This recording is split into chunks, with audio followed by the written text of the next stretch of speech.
My name is Magdalena Avshalaki. I'm a certified nutrition coach, a thyroid wellness expert, and a professional life coach. I have suffered from thyroid conditions like Graves and Hashimoto's for a number of years, and I have been in full remission for the past few years.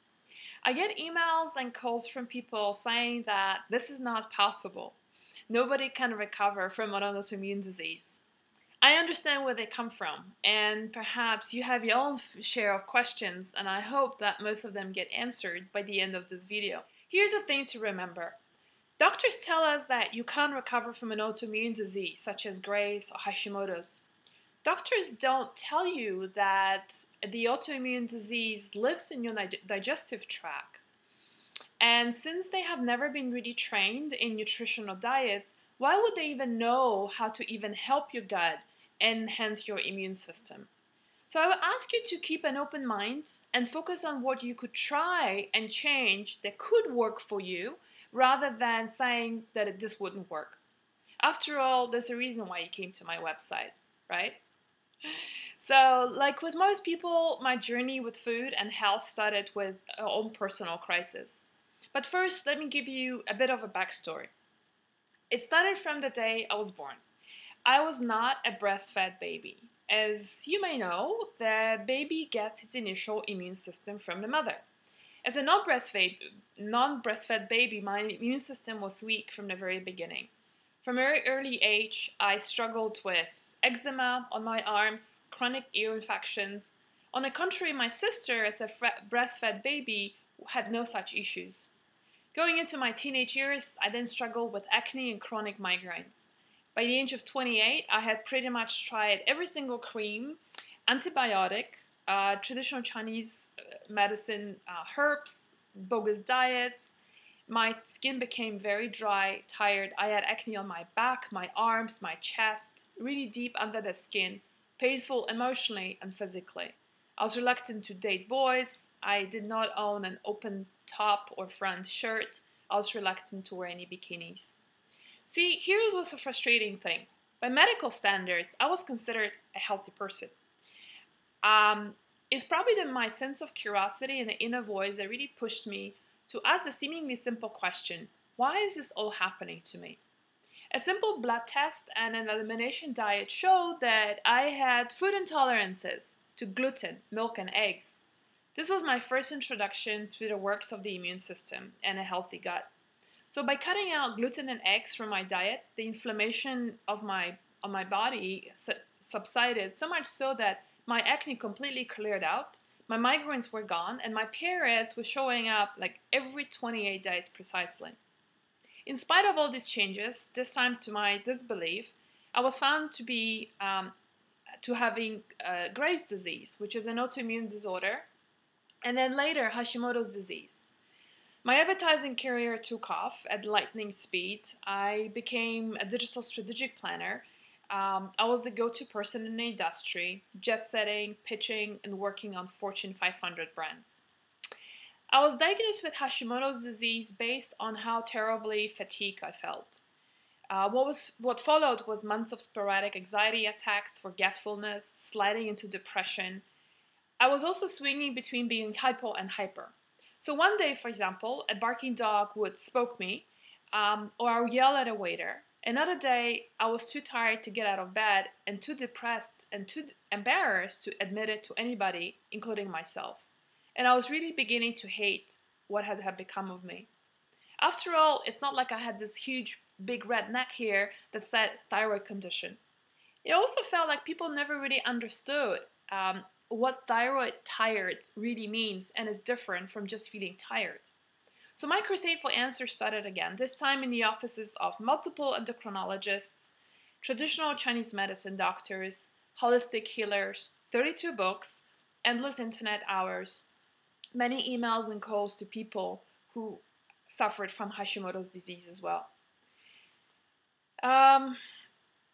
See, I never went on any medication because my TSH, T4, T3 were perfectly normal. But I insisted on running the TPO antibody test, and we found out that I was in the thousands where the norm is only 35. Western medicine, however, had nothing to offer a Hashimoto's patient. There was no hope, there were no resources, there was no advice, there was no diet, and I was simply dismissed from the clinic saying that there was no cure for me. With this came a very strong realization that today's medicine and doctors have really failed not just me, but millions of other people who suffer from a thyroid condition. And I was on my own. But I was committed to making it work, so I decided to slow down and clean up my act. I took a big step back, I quit my job, I moved out of toxic Shanghai, I went to nutrition school so that I can really understand and heal the body. I always get this, so how did you do this question? How did you heal yourself? And since it's commonly known that autoimmune diseases are not so easily reversed, it's a valid question to ask.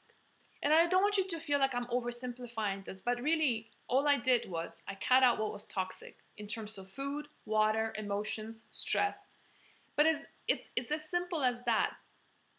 What was probably making it more complicated was the fact that I was a good eater by whoever's standards, but I was still sick. So I further cut out what was toxic to a thyroid and added what was densely nourishing.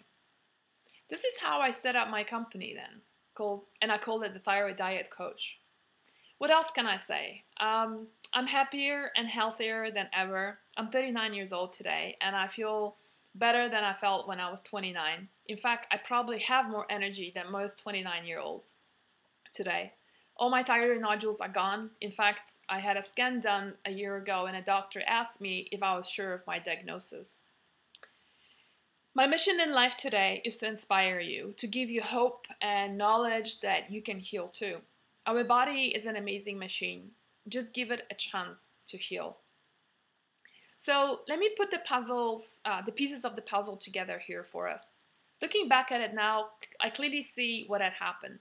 As a non-breastfed baby, my immune system was always weak and probably always will be, and I've learned to accept it. That's the reason why I had eczema, ear infections. Being very sensitive to food and environment is also a result of a suppressed immune system. And this is why I'm gluten, dairy, and egg intolerant today, even though it's not as much as it used to be before. I've always had problems with my gut, another sign of an immune system. I was constipated, I had gas problems, I was bloated after eating certain foods. And, honestly, I'm yet to meet a person who has an autoimmune disorder and has a healthy gut, because obviously these two together do not go. I also lived through the Chernobyl disaster, and having consumed fresh milk and vegetables a week after the explosion, I was at a camp, we didn't know what had happened, has obviously had a profound impact on my thyroid as well as millions of other women in Eastern Europe. Being in a highly stressed job and exhausting my adrenals also had a huge contribution towards my thyroid. I remember falling asleep after vigorous workout routines. Now I know that my adrenals were screaming for help at that time. I just didn't know that. Here's my message for you. All I want you to take back from my story in this video is this. There is hope, and there is viable healing. Our body has an amazing capability to heal and recover. Just give it a chance by nourishing it with highly nutritionally dense food and cutting out the toxicity. Modern medicine as we know it and trust it does not always have all the answers. Activate that inner voice and start searching for solutions outside of standard medication. I cured my thyroid, and so can you.